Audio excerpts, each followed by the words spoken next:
Hello प्यारे बच्चों, welcome back to organised knowledge channel. और आज की जो वीडियो है उसमें हम डिस्कस करेंगे असेसमेंट वर्कशीट नंबर 4 क्लास 8 विषय विज्ञान है।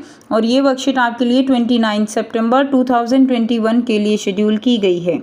आज की जो वर्कशीट है बच्चों वो आपकी 20 मार्क्स की वर्कशीट है, असेसमेंट वर्कशीट है जो आपको अपनी कॉपी में करनी है। सो प्यारे बच्चों, वर्कशीट शुरू करने से पहले बेटा प्लीज़ चैनल को सब्सक्राइब कर लीजिए, बेल आइकन को भी प्रेस कर लो ताकि आपको आने वाली वीडियोस की नोटिफिकेशन वो समय से मिल जाए। सो देखिए क्या दिया गया है। सभी प्रश्न अनिवार्य हैं। कुछ धातुएं अधिक अभिक्रियाशील होती हैं तो कुछ कम क्रियाशील होती हैं। तो कुछ धातुएं वो ज़्यादा अभिक्रियाशील हैं जैसे सोडियम है, पोटाशियम है, और कुछ बिल्कुल भी रिएक्ट नहीं करती जैसे सोना है, ठीक है, चांदी है। और कुछ धातुएं तो किसी से भी अभिक्रिया नहीं करती, तो नहीं करने वाली सोना चांदी है। और कुछ जो कम क्रियाशील हैं जैसे तांबा है, ठीक है। अधिक अभिक्रियाशील धातु कम अभिक्रियाशील धातु को उसके जलीय विलयन में से क्या कर देती है, विस्थापित कर देती है। लेकिन कम अभिक्रियाशील धातु अधिक अभिक्रियाशील धातु को विस्थापित नहीं कर सकती। जो अधिक अभिक्रियाशील होती है वो कम वाली को, जैसे जिंक है वो बच्चों तांबा जो है उसको क्या कर देगी, विस्थापित कर सकती है। अब जो अधिक अभिक्रियाशील धातु कम अभिक्रियाशील धातु को उसके जलीय विलयन में से विस्थापित करती है उसे हम विस्थापन अभिक्रिया कहते हैं। क्या कहते हैं? विस्थापन अभिक्रिया। विस्थापन अभिक्रिया किसे कहेंगे बच्चों? अधिक अभिक्रियाशील धातु कम अभिक्रियाशील धातु को उसके जलीय विलयन में से विस्थापित करती है उसे विस्थापन अभिक्रिया कहते हैं, या वह विस्थापन अभिक्रिया कहलाती है। ऐसे भी लिख सकते हो, ठीक है। नेक्स्ट देखिए, नेक्स्ट क्या दिया गया है। बी, लोहे की कील को कॉपर सल्फेट के विलयन में डालने पर होने वाले बदलाव का प्रेक्षण लिखिए। तो क्या बदलाव होगा? लोहा बच्चों अधिक अभिक्रियाशील है, ठीक है, वो क्या करेगा, कॉपर को विस्थापित कर देगा। लोहा अधिक अभिक्रियाशील है किससे बच्चों? कॉपर से, तो वो उसको विस्थापित कर देगा। और हरे रंग का फेरस सल्फेट बनेगा, तांबा अलग से निकल जाएगा। देखिए इसकी अभिक्रिया लिखेंगे Fe प्लस CuSO4। क्या बनेगा बच्चों? FeSO4 प्लस Cu बन जाएगा, ठीक है। तो ये जो है, ये जो होगा ये कैसे रंग का होगा? ये हरे रंग का होता है, फेरस सल्फेट का जो विलयन बनता है। और तांबा जो है वो अलग से निकल जाता है। तो ये अभिक्रिया भी आप अपनी कॉपी में लिखेंगे आंसर के साथ में।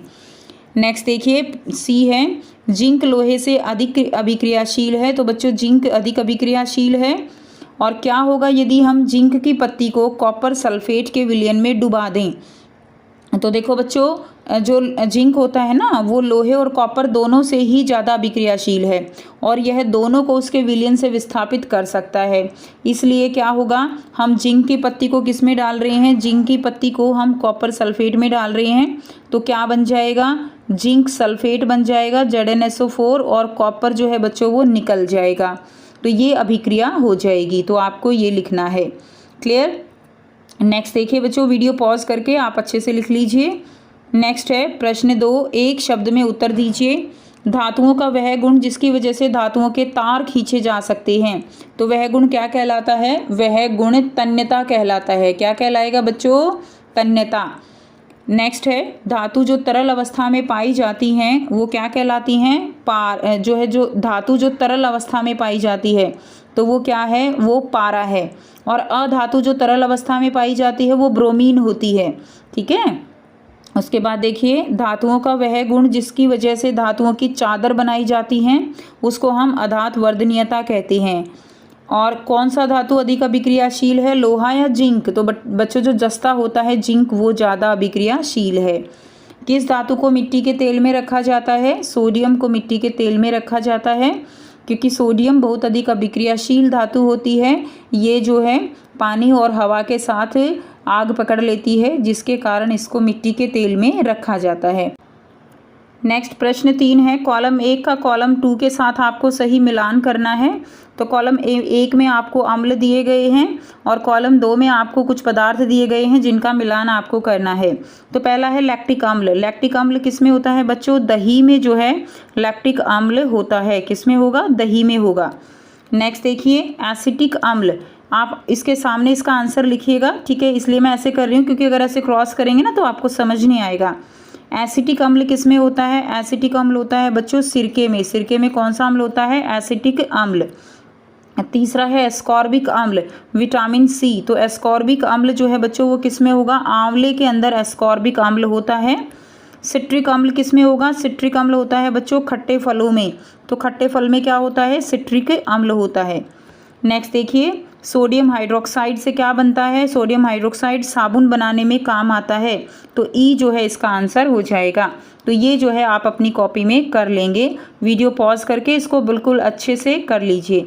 क्लियर? नेक्स्ट देखिए, प्रश्न 4, धातुओं के कोई 2 भौतिक और 1 रासायनिक गुण आपको लिखना है। तो भौतिक गुण 2 लिखने हैं और रासायनिक गुण 1 लिखना है। तो देखिए, भौतिक गुण है धातुएं ऊष्मा और विद्युत की सुचालक होती हैं। धातुएं अधातुवर्धय तथा तन्य होती हैं।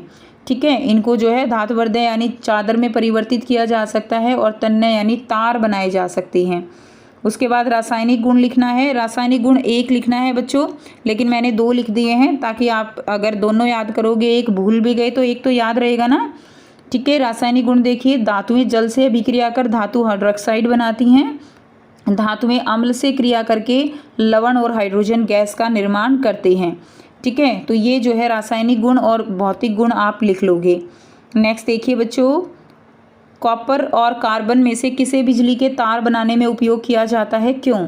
तो कॉपर और कार्बन में से जो है कॉपर को बिजली के तार बनाने में उपयोग किया जाता है क्योंकि यह विद्युत के सुचालक और तन्य होते हैं। जो तार बनाना है बेटा उसमें तन्य भी होना चाहिए और सुचालक होना चाहिए। तो जो है कॉपर ही ऐसी धातु है। ठीक है, कार्बन जो है वो नहीं होगा। तो ये थी आपकी आज की साइंस की असेसमेंट। आई होप सभी बच्चों को ये क्लियर है। कोई भी डाउट है प्यारे बच्चों पूछ सकते हो। वीडियो अच्छी लगे तो प्लीज़ लाइक कर दीजिए, शेयर कर दीजिए और चैनल को सब्सक्राइब कर लीजिए। So thanks for watching. मिलते हैं नेक्स्ट वीडियो में नेक्स्ट वर्कशीट के साथ। Take care.